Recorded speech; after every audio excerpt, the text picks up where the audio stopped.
கிணற்றில் கார் கவிழ்ந்த விபத்தில் 5 பேர் பலியான சம்பவத்தில் தற்போது விசாரணை நடைபெற்று வருகிறது. கூடுதல் விவரங்களை செய்தியாளர் தாமோதரன் வழங்க கேட்கலாம். தாமோதரன் வணக்கம். விவரங்களை பதிவு பண்ணலாம். தாமோதரன் வணக்கம். அதாவது நேற்று மாலை கோயம்புத்தூர்ல இருந்து ஒரே குடும்பத்தை சேர்ந்த 8 பேர் ஈகோ வேன்ல வெள்ளாரம் நிலை சாத்தான்குளம் அருகே உள்ள வெள்ளாரம் நிலையை நோக்கி வராங்க.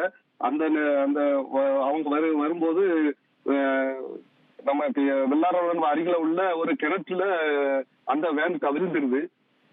கவிழ்ந்ததுல 3 பேர் உயிர் தப்பிடுறாங்க. 5 பேர் கிணத்துல 50 அடி ஆழத்துல தண்ணீர்ல 50 அடி ஆழத்துல உள்ள கிணத்துல மூழ்கிடுறாங்க. அத 5 மணி நேர போராட்டத்துக்கு பிறகு அந்த வாகனத்தை வெளியில எடுத்தாங்க. ஆனா 5 பேரும் சடலமாக மீட்கப்பட்டாங்க.